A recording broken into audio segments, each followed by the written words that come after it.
Bonjour à tous et bienvenue sur RTI. C'est l'heure du flash d'information. On démarre avec l'agenda du Premier ministre à Hambourg.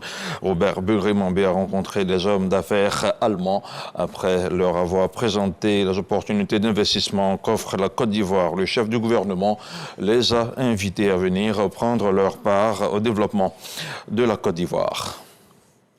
La CAPEC, la cellule d'analyse des politiques économiques du Centre ivoirien de recherche économique et sociale, le CIRES, célèbre son 30e anniversaire. Les festivités ont démarré mardi à Abidjan en présence d'un parterre de personnalités d'éminents chercheurs nationaux et internationaux. La célébration pour dresser le bilan et tracer les sillons d'une CAPEC encore plus rayonnante. Un reportage de Jean-Luc Mambo. 30 ans au service de la politique économique, pas seulement de la Côte d'Ivoire, mais également de toute la sous-région et même au-delà. La CAPEC, cellule d'analyse de la politique économique du Centre ivoirien de recherche économique et sociale, CIRES, a décidé de marquer un arrêt pour faire le bilan de ces 3 décennies de contributions, tant dans le secteur public que privé. La vision UEMOA 2040, la vision CEDEAO 2050, ce sont des documents qui ont été élaborés par la CAPEC. Nous avons les politiques sectorielles dans l'agriculture. Nous avons dernièrement élaboré la stratégie de mobilisation des recettes à moyen terme de l'État de Côte d'Ivoire, qui a été adoptée par le gouvernement en cette année 2024 et validée par le FMI. La CAPEC est née en effet pour apporter une assistance technique au gouvernement dans la quête de solutions à une croissance économique soutenue. Au cours des 30 dernières années, la CAPEC s'est attelée à développer un agenda de recherche qui tienne compte des orientations de politique économique et des défis majeurs de la transformation économique de notre continent et en particulier la Côte d'Ivoire. Cette cérémonie des 30 ans de la CAPEC a été marquée par la leçon inaugurale donnée par Emmanuel Aoutou. Leçon au cours de laquelle le directeur de cabinet du vice-président de la République s'est prononcé sur la nécessité de mener des réflexions afin d'avoir une CAPEC plus rayonnante.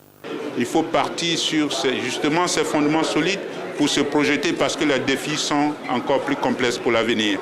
Donc renforcer sa capacité. À l'origine, c'était l'université d'Abidjan avec le CIRES, mais aujourd'hui on a 9 universités. Faire en sorte que la réflexion soit également portée au niveau local pour susciter des talents de chercheurs parmi les jeunes chercheurs. Notons que cette célébration, animée de plusieurs panels, est couplée avec le 10e sommet des think tanks de la Fondation pour le renforcement des capacités en Afrique, ACBF, qui se tient le 9 et 10 octobre. Et nous poursuivons ce flash d'information avec un mot de santé à l'occasion de la journée internationale de la paralysie cérébrale. Le 5 octobre, l'ONG Cœur de Maman Mour d'Enfants a organisé une campagne de sensibilisation à l'endroit des mères d'enfants souffrant d'infirmité motrice cérébrale, IMC, aussi appelée paralysie cérébrale. Les échanges ont porté entre autres sur le suivi au quotidien des enfants malades, la prise en charge médicale et l'appareillage. Dans l'actualité hors de nos frontières au Mali, les inondations ont fait 76 morts, 148 blessés et près de 260 000 personnes sinistrées. Ce sont les derniers chiffres officiels en date du 4 octobre. 649 cas d'inondation ont ainsi été répertoriés depuis le début de l'hivernage. Le comité interministériel de gestion des crises et des catastrophes indique poursuivre ses opérations d'évacuation et d'assistance des ménages sinistrés. Le Mali est toujours en état de catastrophe naturelle. Depuis le 23 août, de nombreuses zones demeurent en vigilance rouge. C'est dans ce contexte que le secteur éducatif tente de se préparer pour la rentrée scolaire déjà reportée au 4 novembre prochain. Aux Comores, une vingtaine de partis politiques se sont réunis mardi pour coordonner leurs efforts face au président Azali Assoumani et sa gestion de l'État. Cette initiative intervient alors que le président blessé au couteau en septembre dernier n'a toujours pas présenté de bulletin de santé officiel.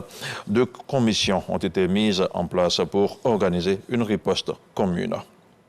Et puis hors du continent africain, aux États-Unis, l'ouragan Milton s'approche des côtes de Floride qu'il devrait atteindre dans la nuit de mercredi à jeudi. Repassé en catégorie 5 à la plus dangereuse, il pourrait être le pire des ouragans en un siècle selon Joe Biden.